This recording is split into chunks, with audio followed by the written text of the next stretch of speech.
नमस्कार, a very warm welcome to all of you. मैं हूं आपके साथ भावना शर्मा। मंथली प्रेडिक्शन की सीरीज़ ये चल रही है जिसमें कि इस वीडियो में हम बात करेंगे कैप्रिकॉर्न्स यानी कि मकर राशि वाले लोगों के लिए ये पूरा अप्रैल का महीना कैसा रहेगा। आपके लिए हर एक एस्पेक्ट के बारे में बात होगी, आपकी personal life, professional life, health, career, किस तरह से इस महीने के ट्रांजिट्स आप पर असर डालेंगे। और इससे पहले कि मैं हर एक एस्पेक्ट के ऊपर बात करूं आपसे, I will give you N outline जिसमें कि हम बेसिकली इस महीने में जितने भी ट्रांजिट्स, जितने भी गोचर होने वाले हैं, उसका किस तरह से एक होलसोल असर आपके ऊपर पड़ेगा उसके बारे में हम बात करेंगे। And in the end of this video मैं आपके लिए I give you some solutions जिससे कि आप इस महीने को और बेहतर बना सकते हैं। सबसे पहले देखिए बात करी जाए, क्योंकि इस महीने के अंदर बृहस्पति जो हैं वो ट्रांजिट करेंगे 22 अप्रैल को, which is a big transit. इस महीने के अंदर आपकी राशि के हिसाब से जो बृहस्पति यानी कि जो गुरुदेव हैं वो 3rd हाउस के लॉर्ड होकर के 4th हाउस में ट्रैवल करेंगे, यानी कि चतुर्थ भाव में ट्रैवल करेंगे।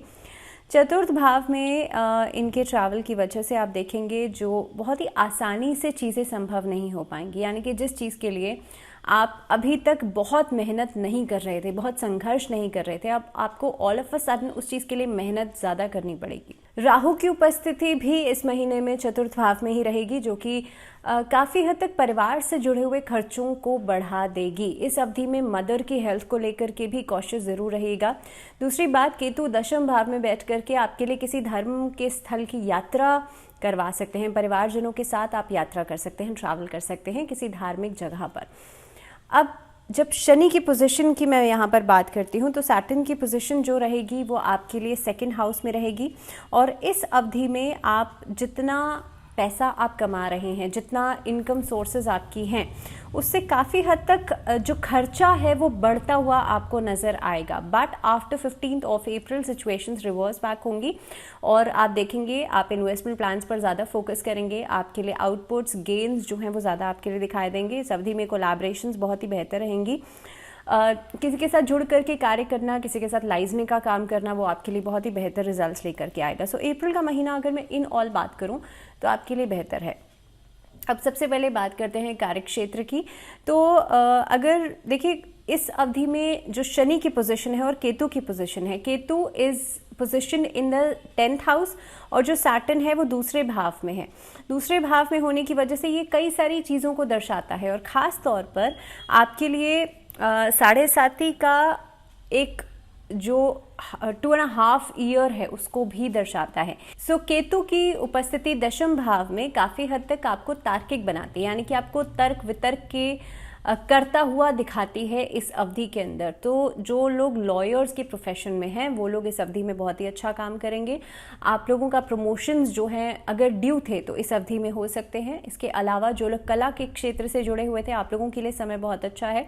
नई नई अपॉर्चुनिटीज़ आपको मिलेंगी। 18 अप्रैल के बाद आप अपनी ऑर्गेनाइजेशन से स्विच ओवर कर सकते हैं। नई नौकरी की तलाश जो लोग कर रहे हैं उनको नई नौकरी मिलती हुई नजर आती है। इन ऑल अगर मैं बात करूं तो देखिए आपके लिए समय बहुत ही अच्छा रहेगा। शुक्र पंचम और दशम भाव के स्वामी होकर के चतुर्थ भाव में होने की वजह से आप देखेंगे आपको काम में एक अच्छा हाइक मिलेगा।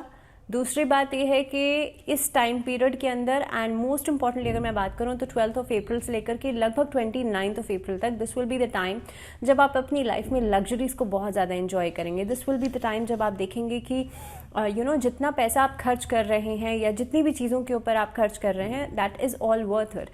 हालांकि मैंने इनिशियली कहा था कि खर्चा बढ़ेगा, लेकिन इट लास्टली वो खर्चा ऐसा नहीं होगा कि आपको ऐसा लगे कि भाई मैंने तो बस पैसा उड़ा दिया है। कहीं ना कहीं पे शुक्र की उपस्थिति जो है वो इस चीज़ को दर्शाती है। इस अवधि में क्योंकि देखिए जो शुक्र हैं, जो वीनस है, इनकी उपस्थिति बहुत अच्छी है और काफ़ी हद तक आपका जो पैसा है वो आता हुआ भी नज़र आता है। तो इन्वेस्टमेंट प्लान्स के ऊपर भी आप लोग बहुत ज़्यादा फोकस करेंगे। अब बात करते हैं वित्तीय स्थिति की, यानी कि आपके लिए फाइनेंसेस जो हैं वो कैसे रहने वाले हैं इस अवधि के अंदर। अब यहाँ पर 4th हाउस बहुत इंपॉर्टेंट है, बिकॉज 4th हाउस में ही बृहस्पति है और 4th हाउस में ही राहु हैं, जो कि अचानक से आपको धन लाभ करवाएंगे। ऑल ऑफ अ सडन आपको जो गेन्स हैं वो करवा सकते हैं। बिजनेस में या इस तरह की प्रोफेशंस में आप अगर हैं तो आपके लिए ज़्यादा बेहतर अपॉर्चुनिटीज़ नज़र आती हैं। अगर ट्रैवल का काम करते हैं तब आपके लिए सिचुएशंस बहुत अच्छी रहेंगी, because Ketu is sitting in the 10th house. I was saying, जो लोग इलेक्ट्रिकल डिपार्टमेंट से जुड़े हुए हैं, इंजीनियर्स हैं, लॉयर्स हैं, इस तरह की प्रोफेशन से जुड़े हुए हैं, उन लोगों के लिए सिचुएशंस बहुत पॉजिटिव नज़र आती हैं। एंड अगर आप डिजिटल मार्केटिंग जैसे प्लेटफॉर्म से जुड़े हुए हैं, अगर आप मीडिया में हैं, तब भी आपके लिए सिचुएशंस बहुत पॉजिटिव नज़र आती हैं। अगर बात करी जाए स्वास्थ्य के नज़रिए से, तो अप्रैल का महीना देखिए, स्वास्थ्य के नज़रिए से मंगल छठे भाव में होने की वजह से आपके लिए अलग अलग इमोशंस को ट्रिगर कर सकता है। मैं ये नहीं कहूँगी फिजिकल लेवल पर आपको बहुत ज़्यादा तकलीफ होगी या फिजिकल लेवल पर स्वास्थ्य संबंधी दिक्कतें आप झेलेंगे, लेकिन हाँ, इमोशनल लेवल पर आपको एट टाइम्स ये ट्रिगर ज़रूर करेगा, जिसकी वजह से आप इमोशनल डिसीजन लेकर फंसने की नौबत में नहीं आ जाएं। इस चीज़ का आपको बहुत ज़्यादा ध्यान रखना है। इस अवधि में वैचारिक मतभेद उठने के चांसेस बहुत ज़्यादा रहते हैं। इस अवधि में आप लोगों के साथ वाद विवाद में बहुत ज़्यादा पड़ते हैं, तो इसीलिए इस चीज़ का आपको खास तौर पर ध्यान रखना है that whatever you are doing, आप किसी भी तरह के रिलेशनशिप में हैं, ऐसी स्थिति के अंदर आपको इस परिस्थिति में नहीं फंसना है। अब जिन लोगों की शादी अभी तक नहीं हुई है, उनके जीवन में खास तौर पे लव रिलेशनशिप्स में मतभेद नज़र आते हैं। जो लोग शादीशुदा हैं, उनके लिए अपने जीवन साथी के साथ कंपैटिबिलिटी इश्यूज हो सकते हैं। तो हेल्थ के नज़रिए से देखा जाए तो देखिए, मंगल की स्थिति जो है वो आपको काफ़ी हद तक इमोशनल करेगी, लेकिन राहु की जब स्थिति की मैं बात करूं तो सिर दर्द, माइग्रेन या साइनस जैसी प्रॉब्लम्स परेशान कर सकती हैं। महीने के एंडिंग तक अगर हम बात करें, लगभग 23rd के बाद की अगर मैं बात करूं, तो उसके बाद सिचुएशंस आपके लिए बेहतर होती हुई नज़र आती हैं। आप अपनी फिटनेस पर ध्यान देंगे, आप अपनी हेल्थ पर ध्यान देंगे। जो भी मेडिकेशंस हैं, मैं आपको सजेस्ट यही करूंगी कि आप अपने घर के नॉर्थ ईस्ट डायरेक्शन में रखिए, सो दैट मेडिकेशन लेना बहुत जल्द बंद हो जाए और वो आप पर पॉजिटिवली असर करे। अब बात करते हैं लव रिलेशनशिप्स की या फिर आपके लिए आपके जीवन साथी की। तो देखिए, ये महीना जो है ना, इसमें बहुत ज़्यादा संभावना बनती है। सबसे पहली चीज़ तो लव रिलेशनशिप्स के अंदर ब्रेकअप्स की, क्योंकि मंगल की जो परिस्थिति बन रही है, जैसे मैंने कहा कि आप बहुत ज़्यादा इमोशनल पॉइंट पर आप ट्रिगर्ड हो सकते हैं, सो दैट इमोशनल ब्रेकअप्स के बहुत ज़्यादा चांसेस बनते हैं। सो अगर आप किसी लव रिलेशनशिप में हैं, सो थोड़ा सा ध्यान दे करके चलेगा दैट छोटी छोटी बातों पर आप बहुत इमोशनल होकर के नहीं सोचें। Sometimes it is very important to think practical. So इसीलिए आप लोगों को इस चीज़ का बहुत ज़्यादा ध्यान रखना पड़ेगा। दूसरी बात यह है कि अगर आपकी ऑलरेडी आप शादीशुदा हैं, आप मैरिड हैं, तो मैरिज में भी कंपैटिबिलिटी इश्यूज आएंगे, जैसे मैंने पहले भी कहा था। इस दौरान छोटी छोटी बातों के ऊपर गलतफहमियां या मिसअंडरस्टैंडिंग्स होने के चांसेस बनते हैं आफ्टर 15th of April। लेकिन हाँ, बहुत जल्दी चीज़ें सॉर्ट आउट भी हो जाएंगी, तो आपको बहुत ज़्यादा परेशान होने की ज़रूरत नहीं है। इस अवधि में भगवान विष्णु और माँ लक्ष्मी का पूजन साथ में करने से भी ये इश्यूज़ खत्म होंगे। अपने रूम में लव बर्ड ज़रूर लगाइएगा। अगर मैं पारिवारिक जीवन की बात करूं तो देखिए, पारिवारिक जीवन के स्तर पर आपके लिए राहु और बृहस्पति की जो स्थिति बनती है, और ख़ास तौर पर इस अवधि में आप लोगों को परिवार के साथ मिल करके कोई कार्य करने का मौका मिल सकता है। संपत्ति से जुड़े हुए बड़े बड़े कार्य जो हैं वो पूरे हो सकते हैं। ऐसे स्थिति के अंदर अगर कोई मुकदमेबाजी चल रही है, अगर किसी तरह का कोई कोर्ट कचहरी का मामला चल रहा है, तो उसमें डिलेज आएंगे, लेकिन हाँ, एट लास्टली चीज़ें आपके लिए बहुत ज़्यादा पॉजिटिव होती हुई नज़र आती हैं।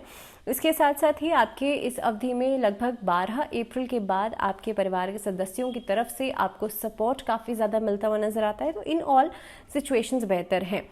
अगर हम एजुकेशन की बात करें तो देखिए, शिक्षा के क्षेत्र से इस अवधि में नई अपॉर्चुनिटीज़ आपको मिलेंगी, खास तौर पर उन बच्चों को जो हायर एजुकेशन की तरफ आगे बढ़ना चाहते हैं, उच्च शिक्षा प्राप्त करना चाहते हैं। अगर आप इस तरह के कोई कॉम्पिटिटिव एग्ज़ाम्स देने की तैयारी कर रहे हैं, तब भी आपके लिए महीना बहुत ही फोकस वाला रहेगा। मकर राशि वाले लोगों के लिए इस अवधि में मेहनत करने का समय है, so you have to work hard. अब अपने लक फैक्टर के ऊपर रिलाय ऑन होकर कुछ नहीं सोच सकते, तो आपको मेहनत करनी ही पड़ेगी, उससे आपको बचना नहीं है। बट मैं आपसे यही कहूँगी दैट टाइम मैनेजमेंट बना करके चलें, बिकॉज टाइम मैनेजमेंट अगर नहीं करेंगे तो आप जितनी मर्जी मेहनत कर लीजिए, that will wash out. So just have this in mind. इस महीने में खास उपाय क्या करने हैं आपको? नमः शिवाय, भगवान शिव के पंचाक्षरी मंत्र का जाप 108 बार डेली करें। दूसरी बात, ओम हनुमंते नमः, इस मंत्र का 21 बार आपको जाप करना है, मंगलवार और शनिवार। तीसरा उपाय आपके लिए ये रहेगा कि शनिवार के दिन जो विकलांग लोग हैं, जो फिजिकली चैलेंज्ड पीपल हैं, उन लोगों को आप जाकर के डोनेशन ज़रूर दें, या जो भी खाने की सामग्री आप देना चाहते हैं, कपड़े से जुड़ी हुई सामग्री आप देना चाहते हैं, ज़रूर कीजिएगा। सो इसी के साथ इस वीडियो में फ़िलहाल इतना ही। मुझे दीजिए इजाज़त।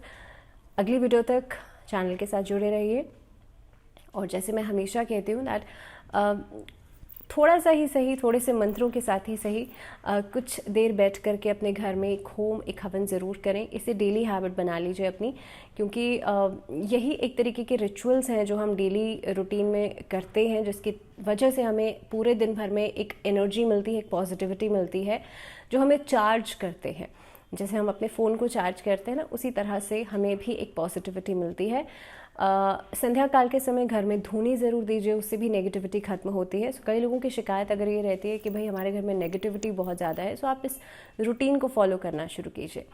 And till the next video, अपना ध्यान रखिए, take good care of yourself. फिलहाल दीजिए इजाज़त। नमस्कार।